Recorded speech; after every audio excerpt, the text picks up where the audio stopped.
Years later, I was a better writer, and I knew some things.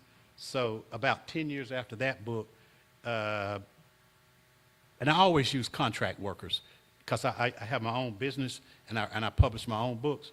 So I always hire contractors. So I hired these guys to work for me, the artists, the editors, and the illustrators, and everybody. So we reproduced that book into this book because they said we do better artwork, we're just better people, and we can take that book to a higher level. So this book has this gold sticker because it did win a first place in a big time international award, first place in book competitions. So that was really good. But these two books are about the life and the biography of the iconic queen, the Queen of Sheba. The Queen of Sheba is the only queen in the Bible who made the Old Testament, the New Testament, the direct parable teachings of Jesus, and the Quran. She's the only one that made all of them. Anywhere you go in the world, you say the name Queen of Sheba, and they know who you're talking about. They just don't know that she was an Ethiopian. They think she looked like Elizabeth Taylor and those people like that. But the Ethiopians have an ancient manuscript, just like the Bible, the Dead Sea Scrolls. If you go to the old world, there are scrolls everywhere. But there's a scroll. They found a scroll in the caves in Ethiopia. It's called the Keber Nagast, which means glory to the kings. And it was a bunch of not autobiographies, but biographies of legendary Ethiopian kings and queens. And her biography was in that scroll. So this book uses the Ethiopian version, which the trip to Jerusalem is in that scroll, and it matches what's in the Bible. Okay. So two different parts of the world, but the story on that Jerusalem trip matches. So that just shows you the power of the biblical writers. They knew what they were doing, and they knew what they were writing about. But this book is a children's book, and I emphasize it because these are the kind of books children are going to have to read. These kind that kings and queens that actually led the world. So now the reason I stay in the ancient world is when you go back before the birth of Christ, it is true that we were on top. It's so long ago that people say we never could have been on top. But at one time, the black race, the black nations were leading the world. It was us. So when you see those pyramids and the great Sphinx and all of those temples, those are remnants of once upon a time when the blacks actually led the world. So my third book, once again, is before the birth of Christ. It's the children of Genesis. This is what we're going to talk about tonight. The black nations in the Old Testament. I don't talk about the New Testament. That's just a whole different group of people. But this book is how to find us in the Old Testament. So that's what we're going to talk about tonight. The reason I wrote this book is the Bible is the all-time #1 selling book in the history of the world. It's approaching 5 billion copies. Not million, billion copies. There's no book in the world that's even close to that. I wish I sold 5 billion. Yeah, I wish I could sell 5 billion copies. But the Bible it's every year. It's the all-time seller. So if that is the all-time seller, and I grew up in a church, and I grew up in a Sunday school, and I used to be a Sunday school teacher, and this history side, I was intrigued as a Sunday school teacher when I started seeing these black nations pop up in the Sunday school lessons. But the trick about the Bible is, and it's not a trick, this thing called race that is so dominant in American culture is only 500 years old. The word race is only 500 years old. Before 500 years ago, nobody even heard of a word called race. Before the 1500s, nobody in the world was even associated with the word race. The word race was invented about 1585 by the Europeans, who said it's time to separate us and let's tier it where we're on top and we can just drive everybody below us, Pastor. So race was invented around 1585. That's when everybody, it's so prevalent, people think it's been around forever. That's why you don't see it in the Old Testament. They just never heard of a word like that. And the other thing that you don't see in the Old Testament is black, white, color. You don't see color because in the days of the Old Testament, that was not a big deal either. Color, okay, is a big deal in the modern world. Color was not a big deal in the ancient world. So that's why the Old Testament writers never wrote about race and they never wrote about skin color because those things just did not mean anything. The big thing as a historian now, let me tell y'all, I am a historian. I am not in Pastor's lane at all, okay? I'm not in his lane, okay? I don't know the level of the spiritual side like that, okay? I'm a historian, and to us, the Bible is a massive history book, okay? It is especially the Old Testament. All that begat stuff that y'all don't like, that drives us because that's how we find the origins of people by backtracking through all that begat stuff. And I remember as a Sunday school teacher, they used to say, well, Brother Harrill, can you just skip over the begat stuff? And, we don't want to hear all that begat stuff. But the begat stuff is genealogy, and it shows you how to track those people back. Now, the challenge to us in the 21st century, because I push us because we're one of the most talented groups of people in this country and on this earth. And I'll say that to anybody, anywhere, I don't care who they are. I can show you evidence that blacks have got the it factor. We've always had the it factor. That's why we're still here, and they're scared of us trying to take over the presidency and things. We've got the it factor because God has always been on our side. So, but in this 21st century, it's a pivot time, okay? Right now, and it's easy for me to sell this concept because it's happening now, our history and our culture both are under direct assault, almost like the 1960s, okay? We have not been under this kind of assault in years. Assault on our history and our culture. And you've got to ask yourself, the first week of this new presidency, why did you take direct aim at black history and black culture in the first week? The first week with egg price. I'm worried about eggs, okay? And you're worried about black history and black culture. What is it about black history and black culture that made y'all go after it the first week? Okay? There must be something to us, okay? But the sad thing is they know things that we don't know about us, okay? So we got to get better. So the challenge is, in the 21st century, we're going to have to make a decision. We're going to have to capture our culture and our history because I'm going to show you tonight how we're in the all-time #1 book, and we are dominant in the book, and they have hoodwinked us and told us that we are hardly in the book. Now, how do you run history like that? Pastor, history is one of the greatest management tools of humans that's ever existed, is history. That it's not economics, it's history of the people. That's how you oppress them, by making them feel awkward and taking away their cultural self-esteem and telling them that they're not relevant and irrelevant and things like that. That's how you control history. So that's what these folks are doing now. They're not worried about this generation. They're doing it for the next, and the farthest generation that y'all can even think of. That's what they're doing, okay? This is a 100-year plan that they're working on. So the challenge to us, we're sitting here in America and we have no plan. Do y'all know what our plan is? Does anybody in here know what our strategic plan is for the 21st century? We don't have one.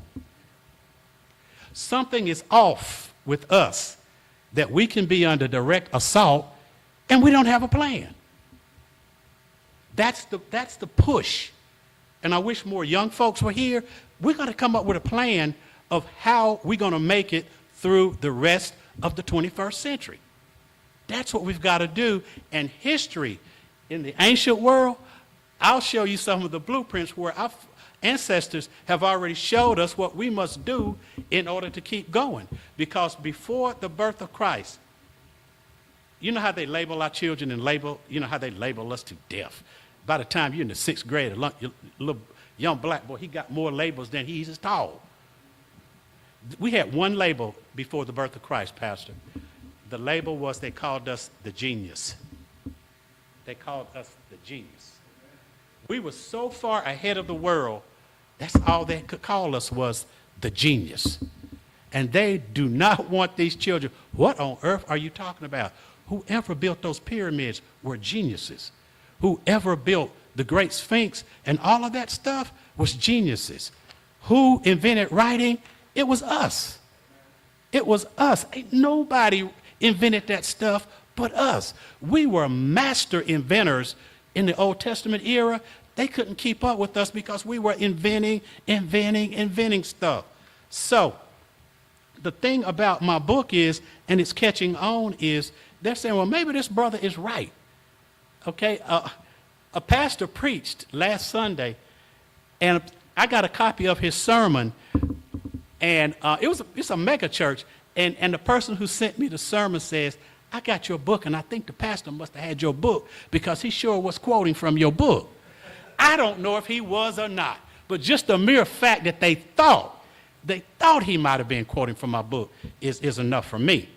Now, I'm going to show you how the world works. The conquerors, whoever conquers the world, they always rewrite history. That's what conquerors do. Genghis Khan, it ain't racial. The Assyrians, the Persians, the Ottomans, whoever conquers the world, they always rewrite history because history is that powerful. So when you take away people's history and you delete the people's history, you suppress them, and that's what they're trying to do now. So I'm just going to show you an illustration that we're going to deal with tonight. I was in the grocery store. Some of y'all may have heard this before. I was in the grocery store doing what my wife told me to do on the list, and she always tells me, when you get up in that line, don't buy that stuff on sale, okay? Don't buy that stuff. You just buy what's on my list. Because this stuff was 3 for $1. Stay in the lane. And so I was in there, and I saw this magazine. It said, Life. Y'all know Life? Life is it now, except for Jet. Right? You know, because if it ain't in Jet, it ain't happened yet. But Life is, Life is it. So it says Life, the Bible, the 50 most important people in the Bible. Okay, so I said, okay, I know my wife, she ain't going to have no problem with me buying this one because I'm going to use my money. So I bought it, and I was interested in what Life magazine said about who the 50 most important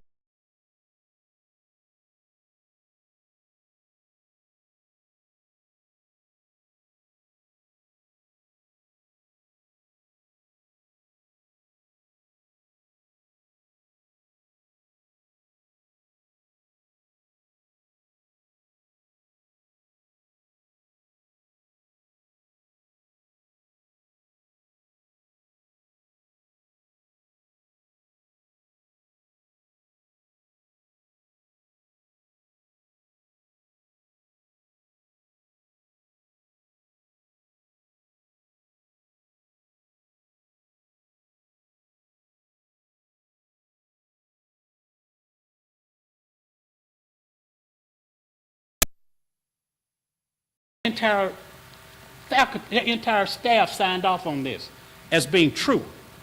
The editors, the senior editors, everybody.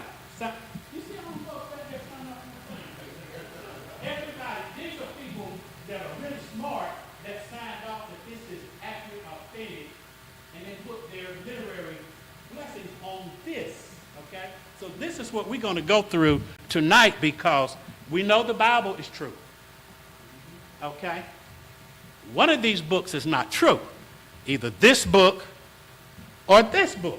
Okay? One of them is really way off. So that's what we're going to deal with tonight. Now, if you got your Bibles, if you want to follow with me, or if if I'm going to be moving through some stuff, but if you just want to look as I talk, you can look at it. Now, I'm going to be in Genesis 9 and Genesis 10. That's where I'm going to be mostly, Genesis 9, Genesis 10. Because my book starts with the great flood. That's where I start. At the great flood, God destroyed everybody. The only people that were left were the people on that ark. Because, and y'all tell me if I'm wrong, but God killed every other human known on this earth except Noah, his sons, and those folks on that ark. So that's where my book starts is, once upon a time, there was only a few people in the biblical earth. So, in Genesis 9:18, it talks about Noah's three sons. His three sons are Ham, Shem, and Japheth. Okay? It just reflects on those boys in Genesis 9:18. Okay?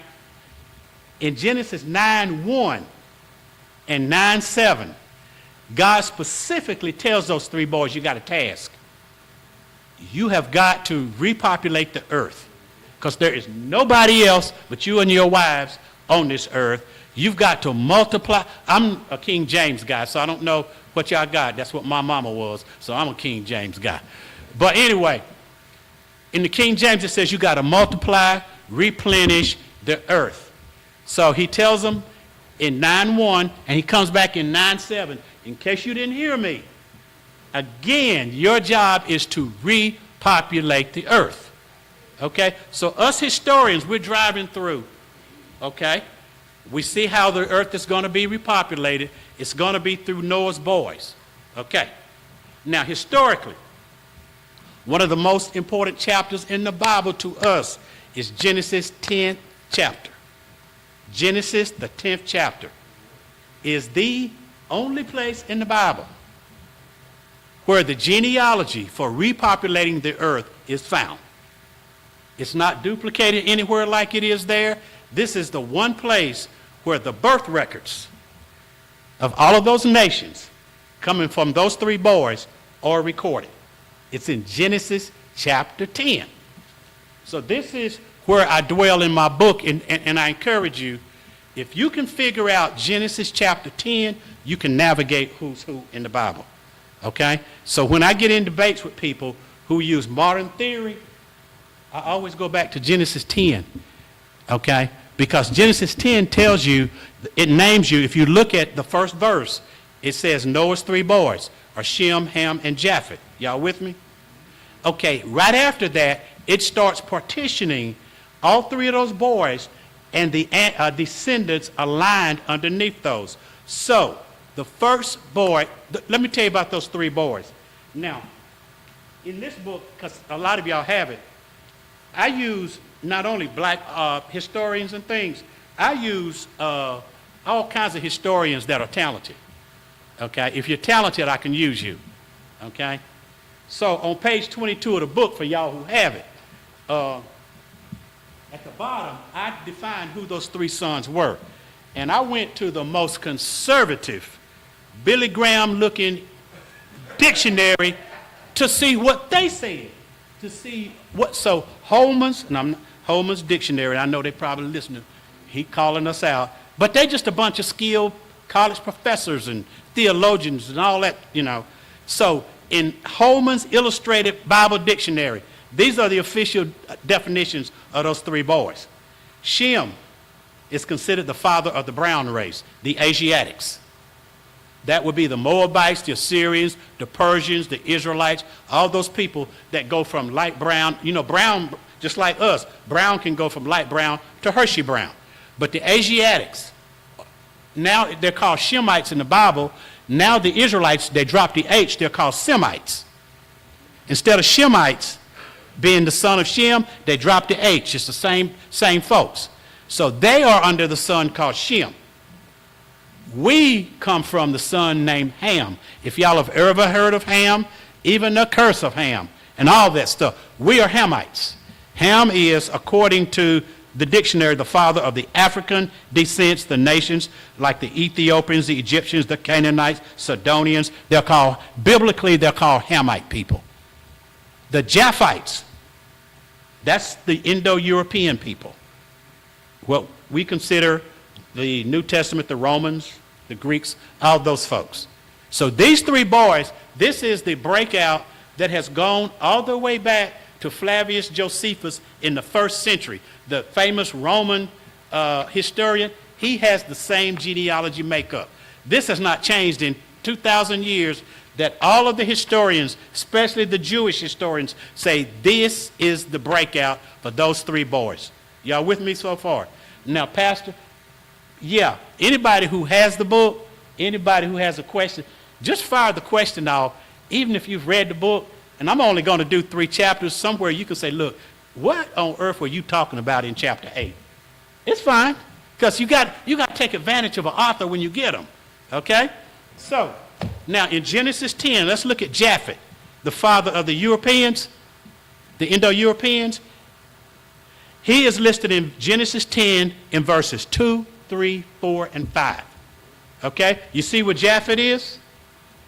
And then it runs through his boys real quickly. In verse 6, it starts with Ham. Are y'all with me on that? The Indo-Europeans get those 4 verses. Okay? Then they introduce you to Ham's sons. Y'all see that? Cush, Mizraim, Canaan, and Put. Y'all see those? Okay. Ham goes from verse 6 all the way through verse 21. Okay? Ham runs for 15 consecutive verses. There are only 30 genealogy verses like this in the Bible, in the book Genesis 10. Ham goes for 15 straight verses with no interruptions. Okay? Verse 21 picks up with the Shemites, who are the ancestors to the Israelites, and the Assyrians and the Persians. They go for the next 11 verses. Okay? And then the last verse, 32, says, these are the nations. This is it. Y'all see that? This is it. God said, this is it for the Old Testament. It ain't coming from nowhere else. You can't make up no nation. This is it. Okay? Now, this chapter is so dynamic. It's so dynamic. Let's look at the breakout. The whites only got 4 verses. These writers went through the whites so quick, it's like a stop sign. They went, okay, they're gone. Okay? Y'all see how quickly they went through the white race? Verses 2, 3, 4, 5, gone. Then they slowed down on Ham. Ham has the longest run in Genesis 10 of those 3 boys. He runs for 15 consecutive verses, which is half of all of the genealogy verses went to Ham by himself. Now, within Ham's verses, look at verses 8, 9, 10, 11, and 12. You see Nimrod? This is real peculiar. If this is the essential genealogy for all of the nations coming through the Bible, why did they pick on Nimrod in Genesis 10? Why did the Bible slow down and pick on one of Ham's grandsons and say, okay, we're going to feature this one guy, okay, bigger than even the Indo-Europeans, we're going to slow down and talk about this one guy named Nimrod. Now, when I was growing up, they say Nimrod was arrogant and things like that and things like that. There's a certain reason that these genealogy people put Nimrod in Genesis 10. You just didn't make Genesis 10. Nobody else made it like he made it, except Ham's other son, Canaan. See, Nimrod is Ham's grandson and the great-grandson of Noah. Okay? He's Ham's grandson. Ham's son, Cush, is the daddy of Nimrod. But Nimrod is a straight Cushite. He is classified as a Hamite. But in verses 15, 16, 17, 18, and 19, they do it again with Canaan. They do the same thing. They slow down again and say, wait a minute, now we want to talk about another Hamite named Canaan, who is the son of Ham. Y'all see Canaan? Canaan is the father of the lands that we call Israel. Okay? This is Israel. The ancient name the original name was Canaan. So according to the book of Genesis 10, the original folks of the land that they're fighting on now were black folks. Okay? Now, I ain't making this stuff up. It's sitting right there that all of the Canaan lands are under Ham's son named Canaan. Okay? Now, what happened? Why don't they look black now? Let me tell you how conquerors and invasions work. Do we look like the people in this country 500 years ago? We don't look nothing like the people, because 500 years ago, this was all Native American. But powerful invasions and powerful conquerors can alter how the context of the people look. Okay, when's the last time y'all saw a Native American? And this is an ultimate Native American state, North Carolina. So you can't look at people today in any country and say how they looked. Now, I'm talking 500 years ago. This is 5,000 years ago, 3,000 years ago. So you can't assume that the people over there now are the same as the biblical people, okay? But according to Genesis 10, it gives Ham the dominant effect on the repopulation of the earth. Ham is responsible for 50%, according to Genesis 10, 50% of the Old Testament nations. Now, how many nations? I got this. Let me tell you what the Jewish people, this is your homework tonight. Look up the table of nations. Sometimes it's called the table of 70 nations. Okay?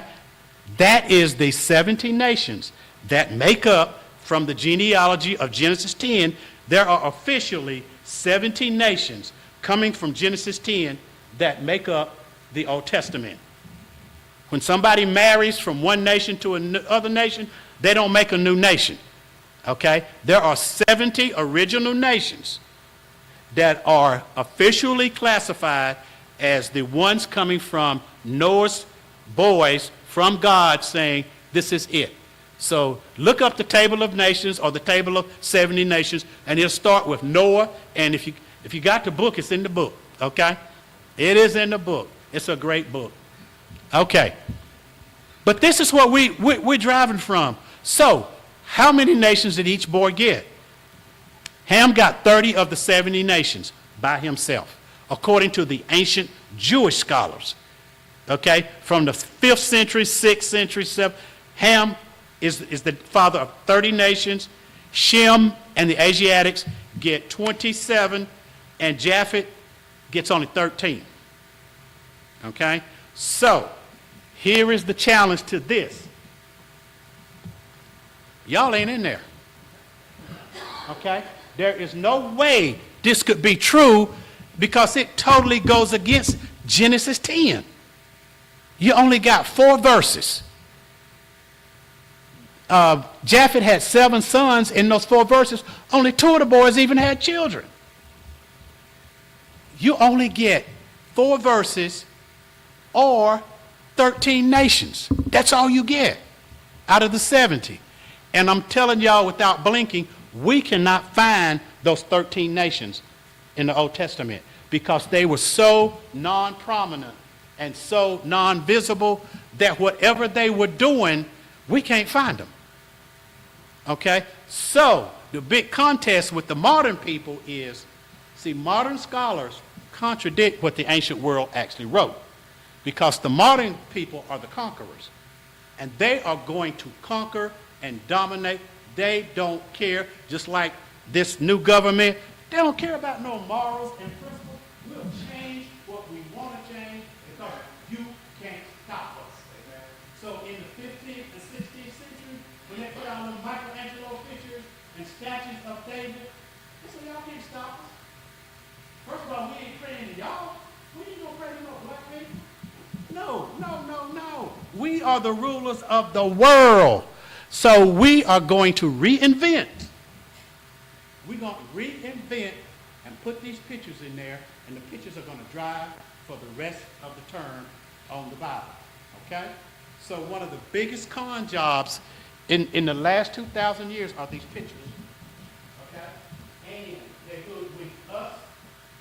Now, I know why we had to follow the pictures in 1865, because we had no choice. When we were out of slavery, we had no choice.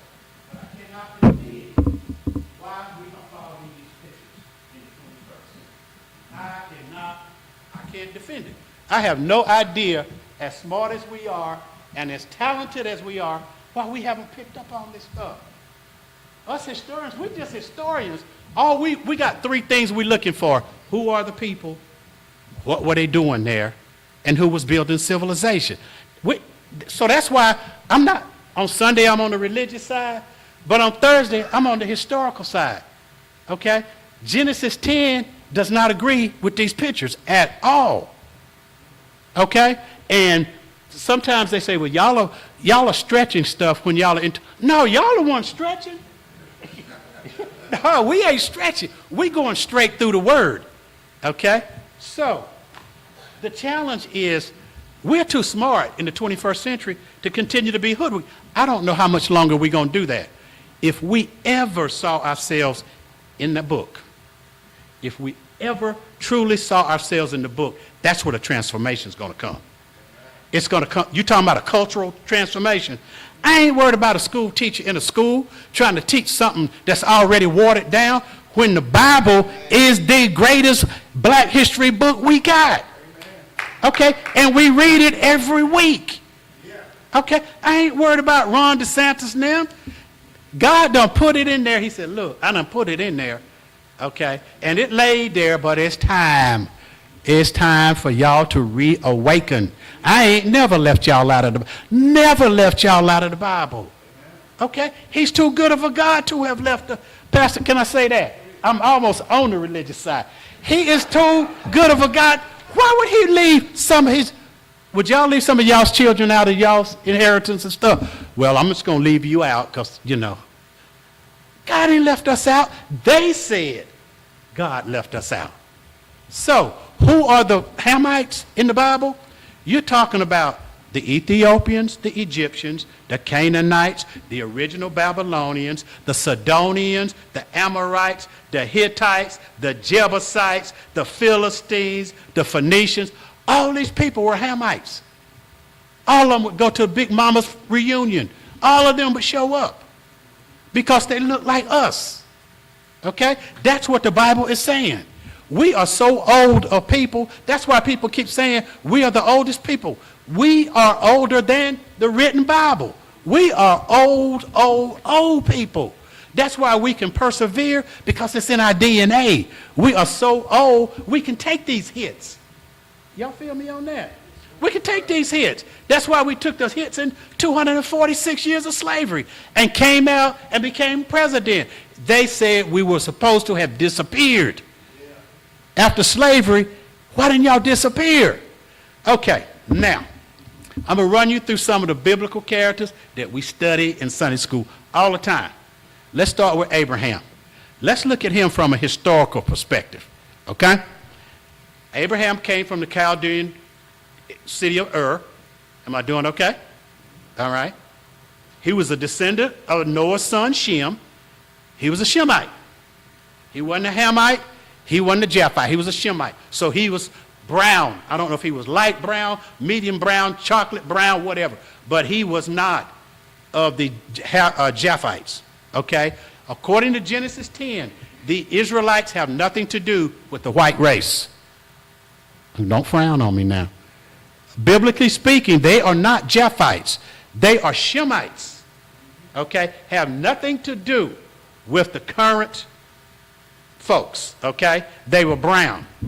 Now, Abraham left his area and he traveled to biblical Canaan, right? Isn't that where he went? He stayed in Canaan for 10 years. What's he doing in Canaan? That's us. Why didn't he go to a white nation? Why didn't he go to a Shemite nation? Why did God send him amongst the brothers and the sisters? Because we were highly civilized. Okay, we were it. So he goes amongst us and he goes, okay, I like this place. Then the famine comes, right? They go to another black country called Egypt. All Abraham is doing is moving among black countries. He ain't interfacing with Japhites or Shemites.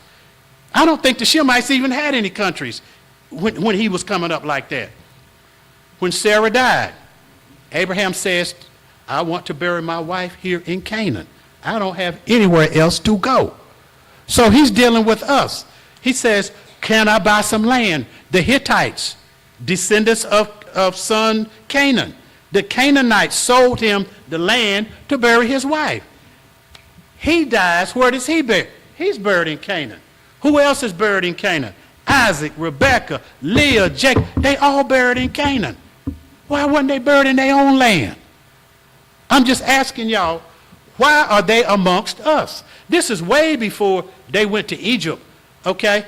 All of them Semites lived with us. They lived in our lands. Ain't never saw a European. The Bible, Abraham, there is nowhere in there except the Tower of Babel, where it says all nations came together, that he could have seen a European or white nation person. He never interfaced with them. Who was his first child by? Anybody? Whoa. Y'all go? Come on now. This is a test.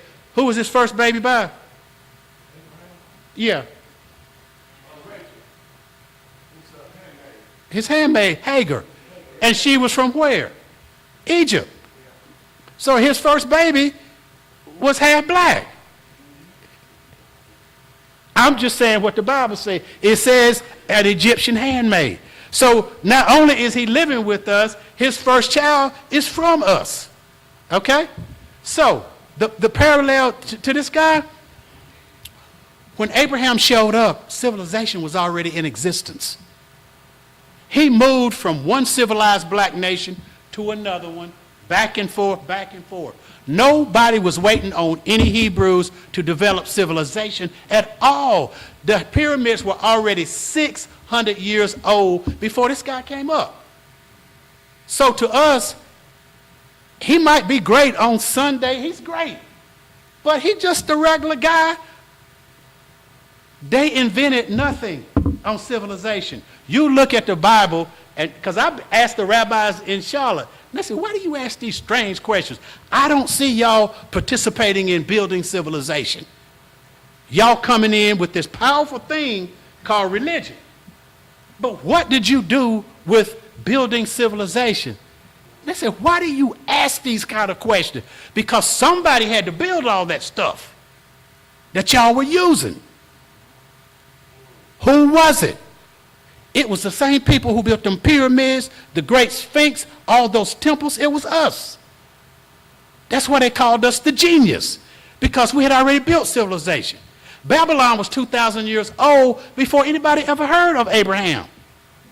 The Bible calls Babylon the city of gold. In Genesis 8 through 12, go back through 8 through 12, you will see where Nimrod founded the city called Babel. Babel is the original name of Babylon. It's sitting right there in Genesis 9, 10, 11, and 12 that Nimrod went through and built all these cities. They don't have anybody else in Genesis 10 talking about building civilization but Nimrod. Nimrod in Genesis 10, I think in 12 or 11, he founded the city of Nineveh. He left where he was and went to Assyria. These guys were not in Africa.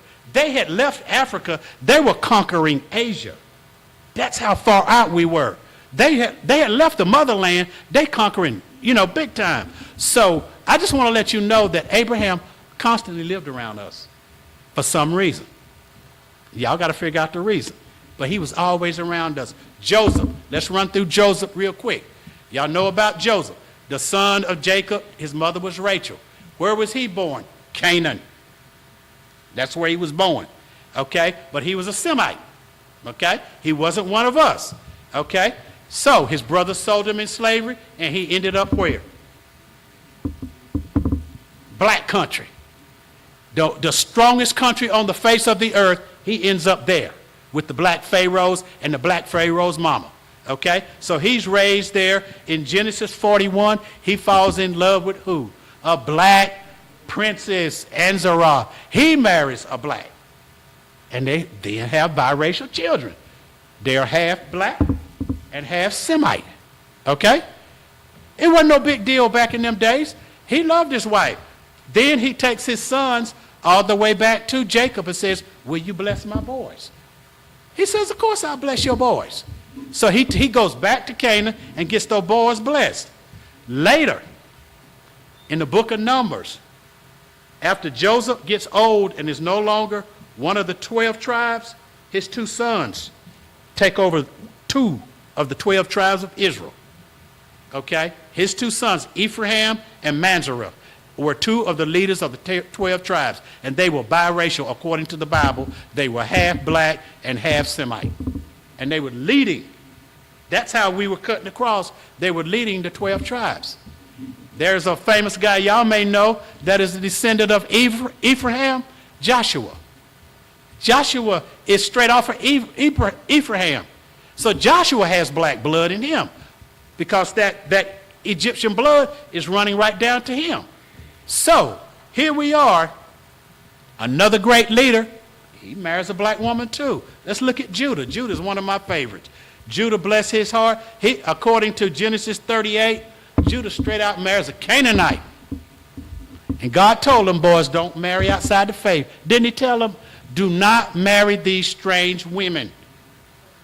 Okay? Judah, I guess he couldn't hear. Okay? Judah in Genesis 38, it's all in the book. He marries a Canaanite woman named Shua. And they have 3 boys.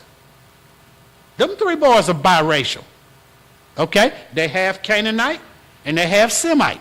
Okay?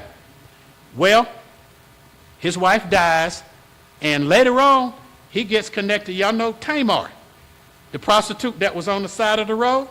Tamar was a Canaanite. Judah liked Canaanite women. Okay? So he has 2 twins. 2 twins. He has twins with Tamar. So all of Judah's children are biracial because all of his children are half Canaanite. So you have to ask yourself, with these brilliant Hebrew leaders, why they marrying these black women?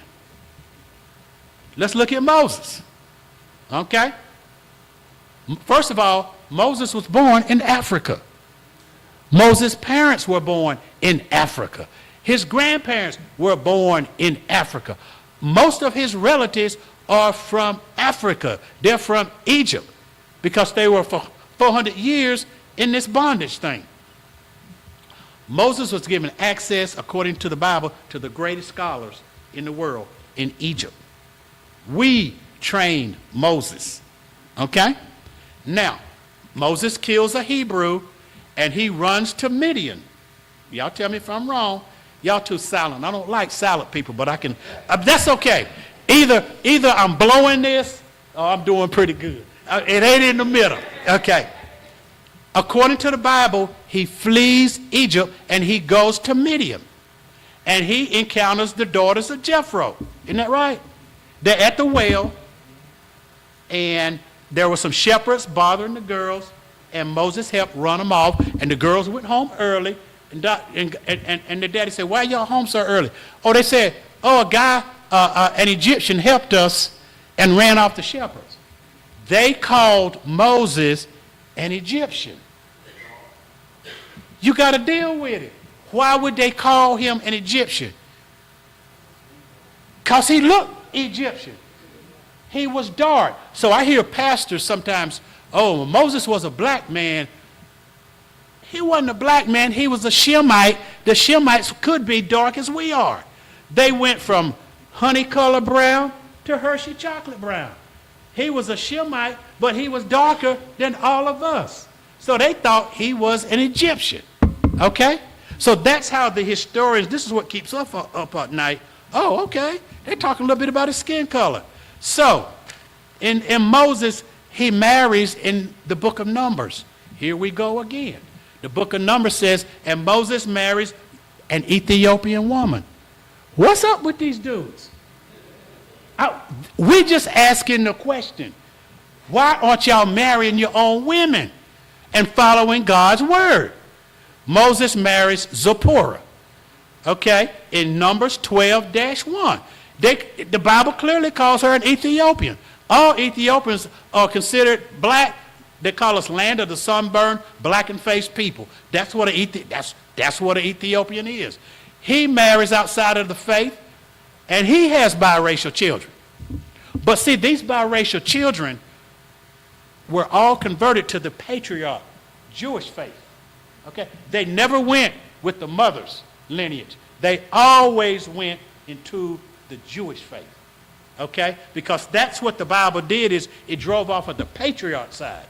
Okay? So there were a lot of black Jewish folks and dark-skinned Jewish folks, okay? But here is Moses. So Moses, if you look at him from a historical side, where he was born, where he lived, who he interfaced with, who he went to college with, who he married, Moses spent his whole life around us, okay? He never spent time with white nations because he never saw white nations. So the next time y'all look at that Ten Commandments movie, Charlton Heston is not it, okay? He's not it. I just see him on that chariot and that hair be all back. No. But see, a picture is worth 1,000 words because they will tell you this is it. And they don't care what the Bible says, okay? So I'm just sharing with you, there's a pattern with these guys. Now, it just shows you how powerful we were, that they were always interfacing with us. They were always living with us. They were always on our lands, okay? So, people say, well, this is so long ago, it doesn't matter anymore. I'd say, well, why do you teach our children about Julius Caesar? That was before the birth of Christ. Why do you teach our children about Socrates and Plato? Well, no, I don't know.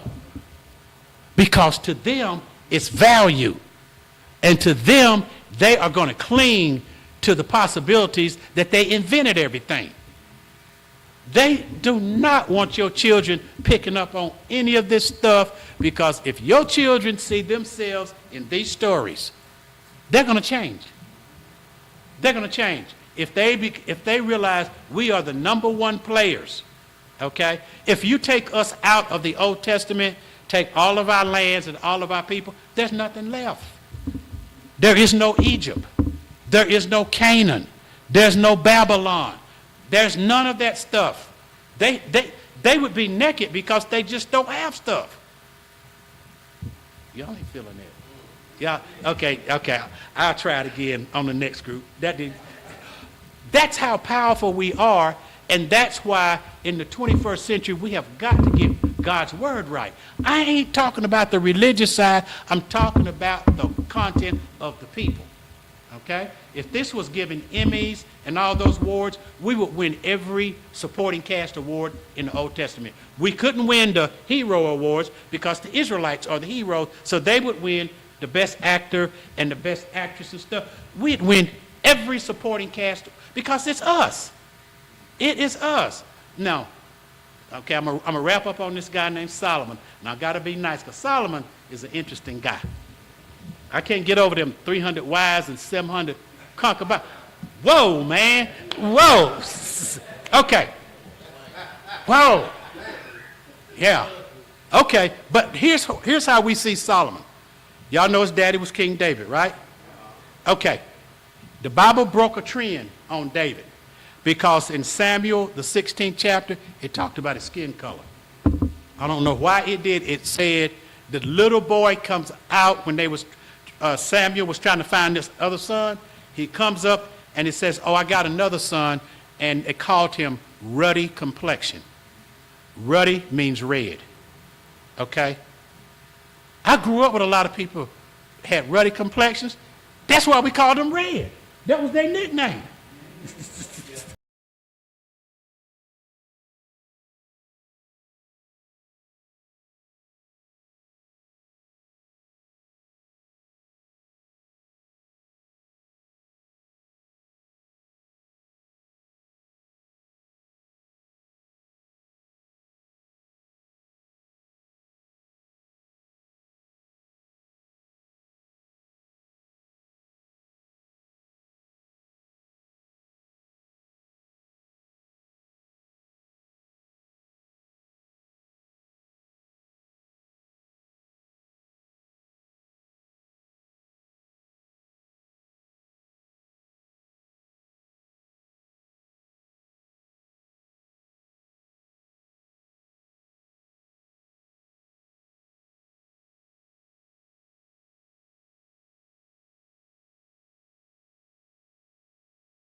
okay, because of Bathsheba.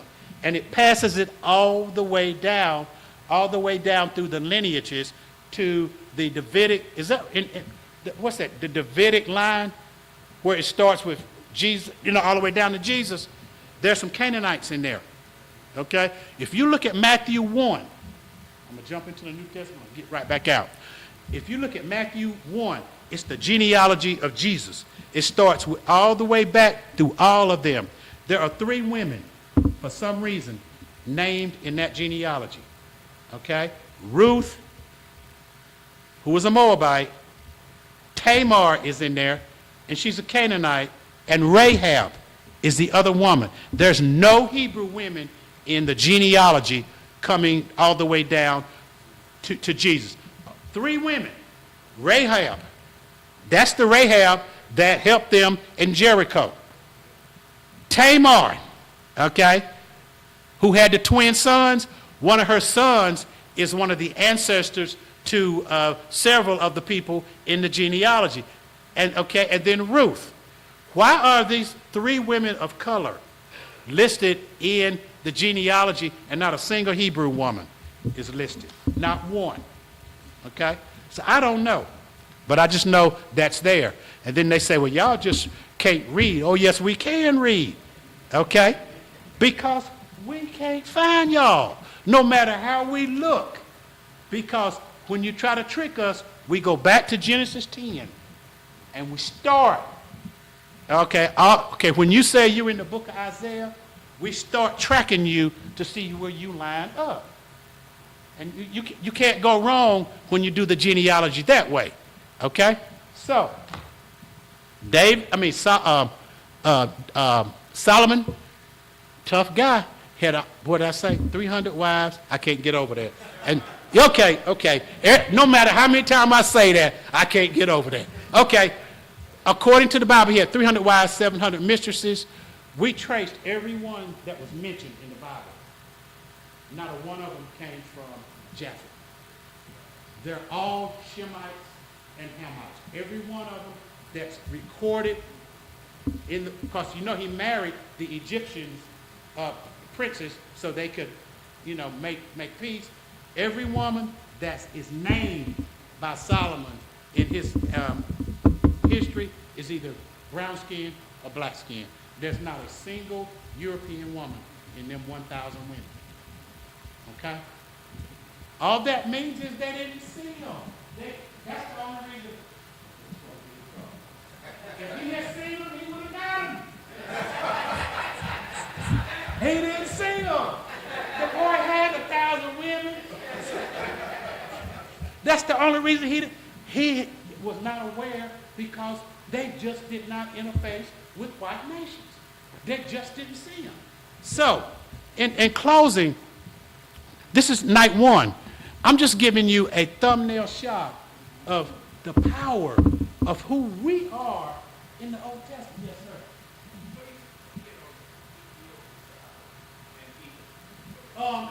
That's next week. Y'all come back. Yeah. Okay. Part 2 will be the Ethiopians. And the reason part 2 will be the Ethiopians or the Cushites, that there is no group of people as prominent in the Old Testament as the Ethiopians, okay? Not the Egyptians, the Amorites, the Hittites. God had a special place, and I want to show y'all the writings on the Ethiopians. Ethiopians, okay? They are powerful. So we're going to go through them next week, okay? And if we ever see ourselves, I'm going to say it for the 3rd time, if we can ever see ourselves in the true scriptures, you're talking about a change, it will change, okay? The blueprint is sitting in the Old Testament, okay? Over and over and over, they talk about the greatness of us, okay? All right, turn your Bible, and this is how we're going to close. Let's look at the first prominent nation mentioned anywhere in the Bible. Look at Genesis 2:13, if you can. Okay? Okay, what version you got? Okay, I'll put you on the spot. I like drafting people. Okay, I want you to read it. Stand up and read Genesis 2:13. Okay? So y'all watch it, because I will draft. Read Genesis 2:13. And the name of the second river is Gihon. The same is it that compasses the whole land of Ethiopia. Okay. Y'all hear what he said? The whole land of Ethiopia. That is first. Nobody is listed in the Bible. No prominent nation is listed in the Bible before the Ethiopians. Okay? If you don't get anything else, you've got to ask the question, why did they put us first in the Bible? I wish my pastor when I was 15 would have told me that. I'd have changed my whole life. We are first. Okay, now go to 2:11. First 11. Okay? You see first 11? A scholar thought he had me tricked. He said, y'all ain't first, but there's a country called Babylon. Read Babylon. I mean 2:11. The name of the first is Pison. That is it which compasses the whole land of Avalon, where there is gold. Yeah. Okay. Havilah is the son of Cush. Okay? The grandson of Ham, the son of Cush. Cush is the old word for Ethiopia. So Havilah, okay, that's not a common nation. So if you really want to get sharp, we are first and second. Okay? So the guy said, oh, we got you. Oh, no, we first and second. I just don't consider Havilah a first prominent nation. So why are we first and second? Black people, when they told us we ain't even in the Bible. So you said we're not even in there, and the Bible says we first and second before any of y'all. Why are these writers writing on us like this? Okay? This is what astounded us historians, Pastor. They were brilliant historians. These writers were brilliant religious writers, but they were absolutely brilliant historians. That's why we say the Old Testament is such a massive history book, because if you can understand how to pick this stuff up, they were writing about us all the time. And they wrote about us because that's what they saw. That's what historians write about. They write about what they see, they hear, and they feel, and they touch. And I told you they called us the genius. That's why they were writing about us. They couldn't ignore us. They did not know about this modern idiosyncrasy of race and skin color. They were writing the truth. Okay? So, in closing, I don't know how we're going to get it out. And all I know is God keeps saying, you just got to go, Pastor. He just said, you just got to go. You just got to go. I'm not the only one, okay, that knows this. I just don't understand how we have almost 60,000 black churches, and they're not picking up on this stuff. I don't understand how in the 21st century, I just don't understand it. There are churches that are not creative and open-minded like you who want to know. Amen. Okay? And that's why I applaud you. You have the desire to learn. That's all you need is the desire. Okay? If we can turn this corner, okay, we're going to be... Marcus Garvey said this. Y'all know who Marcus Garvey is.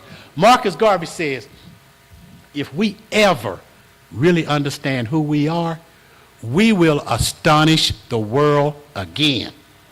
Okay? Yeah, we already did it. They called us the genius. Marcus Garvey, if you can hear me, he said, we'll do it again if we ever figure out who we are. We are the genius.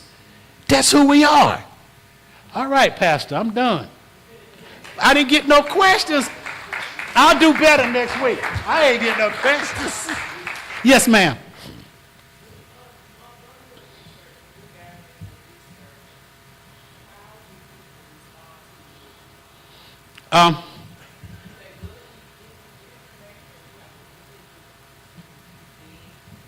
You dig and you take.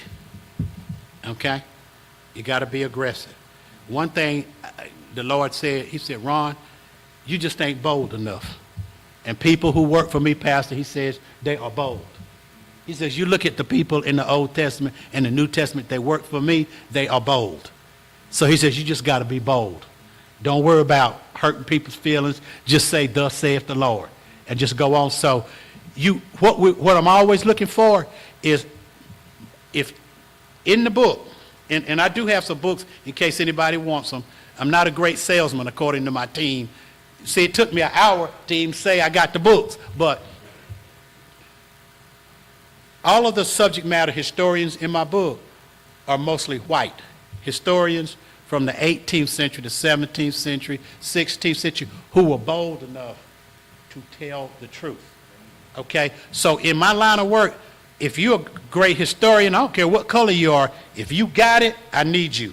Okay? So I had to go back and research and find these guys, okay, who I know were blackballed for writing the stuff. So when you read my book, when you see me quoting French from the 15th, Maurice from the 6th century, they're all from different periods, and they knew that what's in the Bible they agreed with in their own independent work. So I'm always searching for the truth. Now, what is our definition of the truth? It's what we know plus what we're still searching for. See, just because a person says, well, I know it, that ain't us. I know what I have found, but I'm still searching for things that will affect what we call the truth. So it's a two-parter, what we know and what we're still searching for, okay? That is what we call truth. So beware of people who stand up here and tell you, I know it all. Watch them. Watch them. So that's what we're doing. We're always checking, okay? Just the fact that that preacher preached the sermon that was close to my book gave me a good feel that wherever he got it from, I'm on the right path. That's all I want to do is I just want to please God and make God happy with the books I write. I just want him to endorse the books, okay? That's all I want. So it's tedious work. Now, I'll go home and probably get on a chat with somebody tonight because it's just what we do. It's just what we do. And I just want us to understand, if we get it, we will go back to the top. That's why they're taking our history. They're scared. Okay? That we going to find this stuff out. So that's why they're deleting it. They do not want these children to get wind of this stuff. Okay? That's how powerful we are.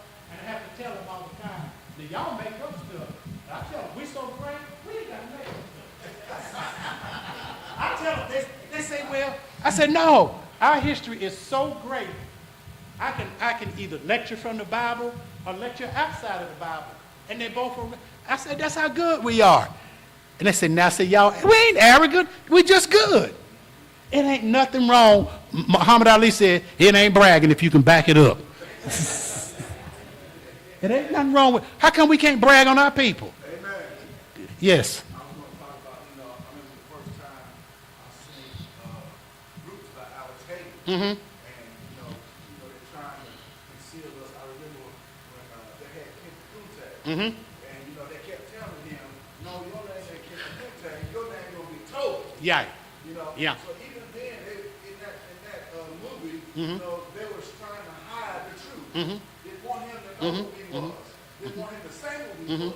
And give him a new name and hide that. So I always remember that when they kept telling me, your name going to be Toby. Let me tell y'all a story about that. Once upon a time, my wife went with me on a trip to Africa, and we went to the Gambia. That's where Kunta Kinte is from, and he's from the city of Jufori. Okay, that's on the west side of Africa. So we went on that trip to Senegal and the Gambia. And we went to the Gambia, and I'll bring the pictures. I'll try to remember that.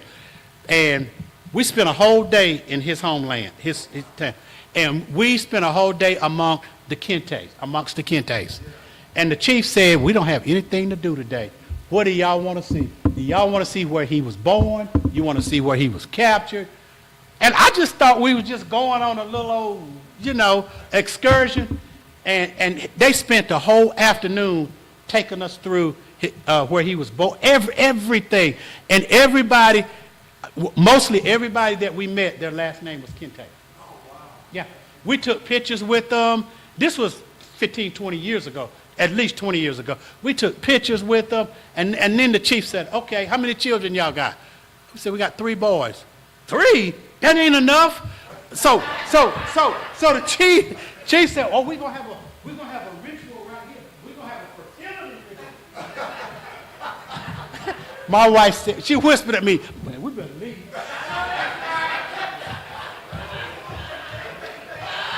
My wife said, wait a minute now. I enjoyed the trip. But man, we tired to get up out of here.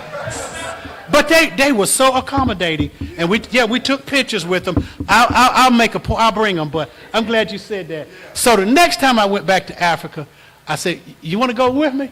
I said, why? I said, it's going to be a vacation. She said, no.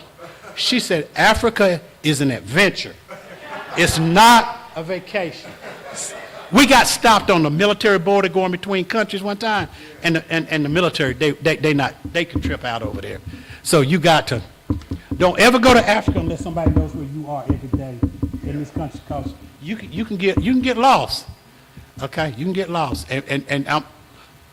We were going from Senegal to the Gambia, and the police stopped us, and they had big guns. My wife said, I don't like this. But our tour guide smoothed everything out.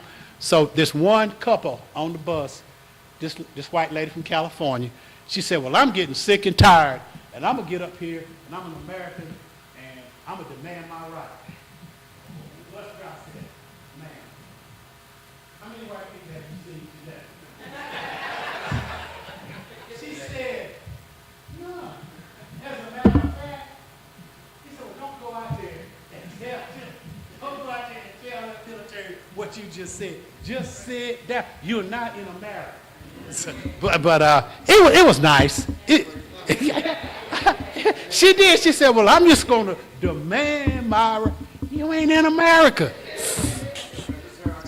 Yeah. Okay. So I was surfing Facebook. Yeah. And they had this white pastor in Georgia. Mm-hmm. And he was giving a sermon. In the sermon, he was saying, he didn't agree necessarily with slavery, but he was saying that, if the Africans had not come across the ocean and come to America, then they would have never have received Christianity. They wouldn't have known about the Bible. He said, they were over there doing voodoo. Mm-hmm. And I played it in Sunday school for Okay. a class, and I was showing them where the Ethiopian eunuch Mm-hmm. in the book of Acts Mm-hmm. had the word, Mm-hmm. and then he was trying to decipher it, and Philip come up trying to explain it to him. Mm-hmm. So my question is, was that the Torah that he was reading during that time, or the Ethiopian Bible? He was reading the book of Isaiah. The book of Isaiah? Yeah. Okay. Yeah. And the Ethiopians had Christianity in the 3rd century.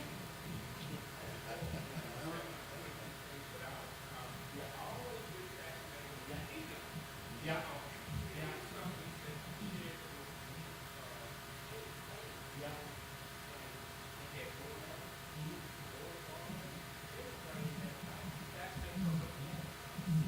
But now he's reading the book of Isaiah. Okay. Okay? Yeah. Now, the Ethiopian that he's talking about, which I'll talk about next week, is in Acts, the 8th chapter, verse 26.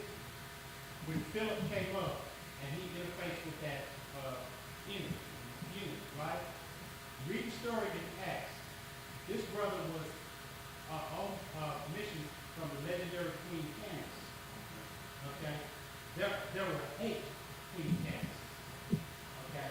That was probably number 3 that he interfaced with. Ethiopia, and I don't want to get into next week, was known female with Acts 8th chapter, 26th verse. The Ethiopians, Queen of Sheba, the Candace Queen, the Ethiopians were known for female rulership because they thought women were far ahead in terms of government. Okay? So there were 8 Candace queens. But in the book of Acts, they listed the Candace queens. Okay? It says he was on business for the great wealth of the Ethiopian queen. The brother was in a chariot. Philip was in some sneakers or some sandals. Okay? He tried to run and get. The guy was in a chariot reading a book.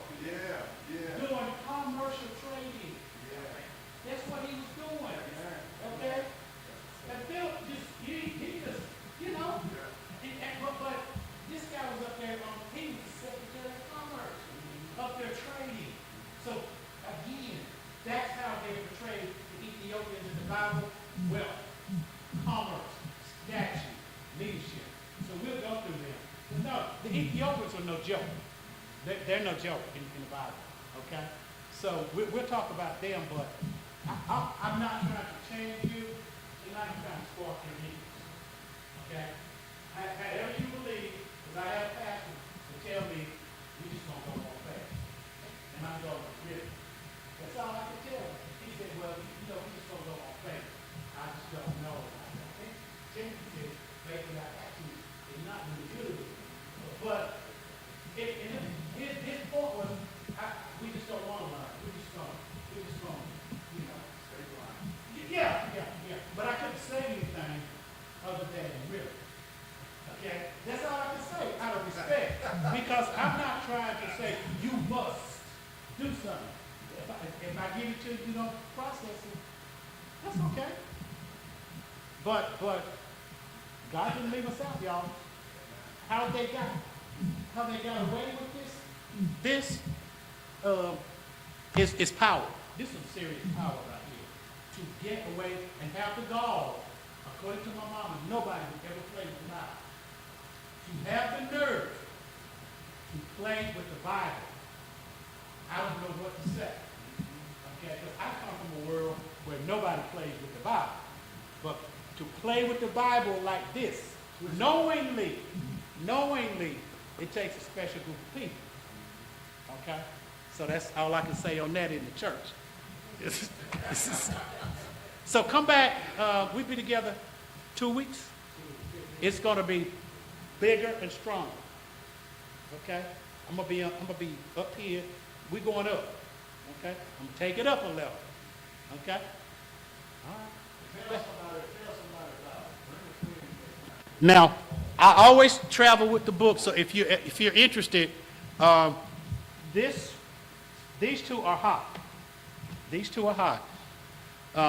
This one is getting real hot because this book is driven by all the scriptures are in here. Okay, I don't make stuff up. I just go through the scriptures because once you understand, once again, Genesis 10, you can flow through and find us. Okay, you don't have to make it up, and we just all the way through it. This one again is for children up to the age of 13, but a lot of students, especially in the northern states, do their book reports on this book because they send me, if they get an A, they'll send you if they got an A. So I don't know about the ones who don't get an A, but anyway, I've had teachers to dress like this for Black History Month. Yeah. Mm-hmm. Mm-hmm. So you can't beat that kind of feedback when somebody says, we tracked you down and, So, Pastor, that's just it. I'm just on a mission, y'all, to spark your interest. You got to go home and you got to check that stuff out, and you got to believe in us. Okay? Let's give a round of applause. Thank you. Thank you very much. Appreciate it. Thank you for having me. It just meant a lot just to get the invitation. Yeah. Mm-hmm. Okay. All right.